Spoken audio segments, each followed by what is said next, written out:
All right, you two, we're back again. Hey, what's going on? This is Sunshine. This is E. Hey, what's going on? All right. Hey, welcome back to another one of our Wednesday reaction videos. Yeah. So we're going to be reacting to... It's a comedy.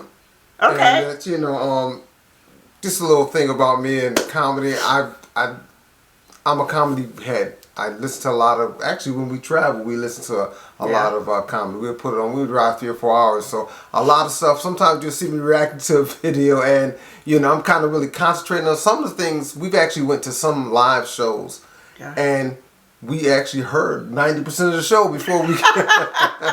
But they're still, some of the guys are still talented. So sometimes you'll see me watching, I'm concentrating or I might have heard it before, but this guy's been around a long time. So he's got a lot of material. We'll see if I've heard it before, but it's George Carlin.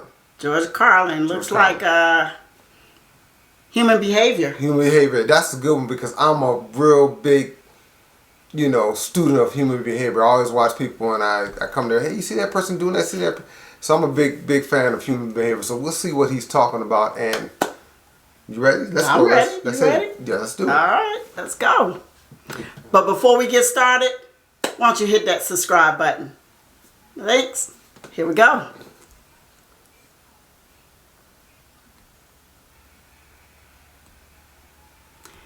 You know what, honey? Okay. Okay. All right, I'm going to let you do it because I do. Let's do some really What was I doing interesting wrong? things. Like besides killing ourselves, we also kill each other. Murder. And we're the only ones who do that, by the way. We're the only species on Earth that deliberately kills members of our own species for personal gain. Or pleasure. Sometimes it's just fun. We're also the only species that deliberately kills members of another species for personal gain. Or pleasure. That's what hunters do. They kill for pleasure. That's us. Human beings. Interesting folks. Murderers. Here's an interesting form of murder we came up with. Assassination. You know what's interesting about assassination? Well, not only does it change those popularity polls in a big fucking hurry, but it's also interesting to notice who it is we assassinate. Do you ever notice who it is? Stop to think of who it is we kill. It's always people who've told us to live together in harmony and try to love one another. Jesus, Gandhi, Lincoln, John Kennedy, Bobby Kennedy, Martin Luther King, Medgar Evers, Malcolm X, John Lennon. They all said, try to live together peacefully. Bam! Right in the fucking head. Yeah. That's true. Apparently we're not ready for that. Yeah, that's difficult behavior for us. We're too busy sitting around trying to think up ways to kill each other. Here's one we came up with. It's efficient, too. Genocide, Killing large numbers of people simply because they don't look like you, they don't talk like you, and they don't have the same kind of hats you do. You ever notice that anytime you see 2 groups of people who really hate each other, chances are good they're wearing different kind of hats. Keep an eye on that, it might be important. But anytime there's genocide, there are always mass graves. Right? Every time we kill some dictator and go march into his country, we always find mass graves. Thousands of dead bodies of people the dictator killed. And everybody over here gets horrified. Whoa, mass graves, whoa. Well, shit, what's a guy supposed to do with a couple thousand people he just killed? Dig separate holes? Fuck that shit. It's labor intensive. Get real. The whole idea of killing a large number of people at one time in one place is convenience. Efficiency. Throw them in the fucking hole. Look at it this way. At least the dictator had the decency to throw a little dirt on them. Give the guy some credit. Dictator's a busy man.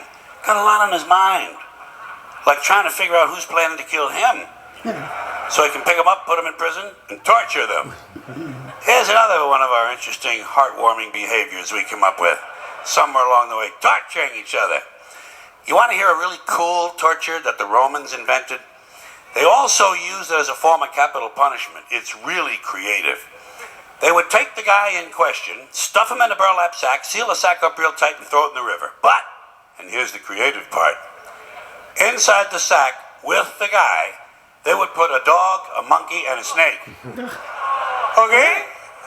A dog, a monkey, and a snake. That's fucking creative. Imagine being inside a burlap sack underwater in the dark, sitting next to a drowning monkey. Think he'd be moving around a little bit? The dog would be going ape shit, we know that. And the snake, well, he'd probably be getting curious about what all the activity was inside the sack. He might do anything. Whatever he did, it would probably involve venom and his teeth. You know what you'd be doing? You'd be praying to God that the snake bit the monkey and the dog ate the snake. Pray. Yeah, then it would be just you and the dog, man and his best friend, drowning together. Maybe before you died, you could teach him a few tricks. Roll over and play dead wouldn't be too difficult, would it? Just a thought, just a playful thought. By the way, I assume you're noticing that all these activities I'm mentioning, murder, torture, genocide, these are all things human beings do, not animals, those creatures we feel superior to. This is us. Here's another one of our spiritually uplifting activities. We don't do this one much anymore, but it used to be really big. Human sacrifice. I miss that. The Aztecs loved human sacrifice, and they were good at it. Well, they got a lot of practice. For instance, right around the year 1500, the Aztecs sacrificed 80,000 people in one ceremony. Okay? 80,000 people, one ceremony. You know what the occasion was? They were opening a new temple.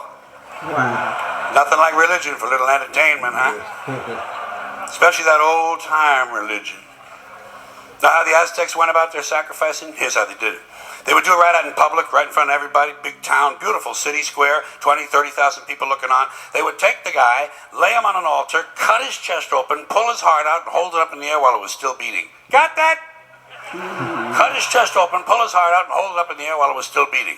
You know what you call that? Theater. That is fucking theater. And although the procedure may have been a little too crude to be considered the first bypass surgery, it could easily be seen as an early form of organ donor program. The Aztecs, human beings, just like us. Not too long ago, 500 years, Columbus had already landed. This is just south of here, Mexico. And by the way, those hearts didn't go to waste, did not go to waste. Because right after the ceremonies, the royal family, naturally, would enjoy another one of our amusing activities, cannibalism. Imagine that, chowing down on another human being. You gotta be all out of beef jerky, man. You gotta be really fucking hungry. But it happens, doesn't it? Still happens to this day. Bunch of people stranded in the wilderness, run out of Pop-Tarts, gotta eat something. Might as well be Steve. And how do you decide who to eat first? How do you decide who's first on the barbecue rack? Do you pick on the little guy because he's skinny and he can't fight back? Or do you all gang up on the bodybuilder because he got a lot of steaks and chops on him? These are things human beings have to consider. One more of these charming diversions of ours. Necrophilia. Huh? Now there's a hobby for you. Fucking a corpse. Takes a special kind of guy, don't you think? But it happens. More than you might think. It happens among humans. Animals don't do that. Animals don't fuck their dead. A rat will do a lot of gross things, but he will not fuck the dead rat. It wouldn't even occur to him. Only a human being would think to fuck someone who just died. We gotta be the most interesting critters on the planet. And then we wonder why a UFO doesn't just land and say hello.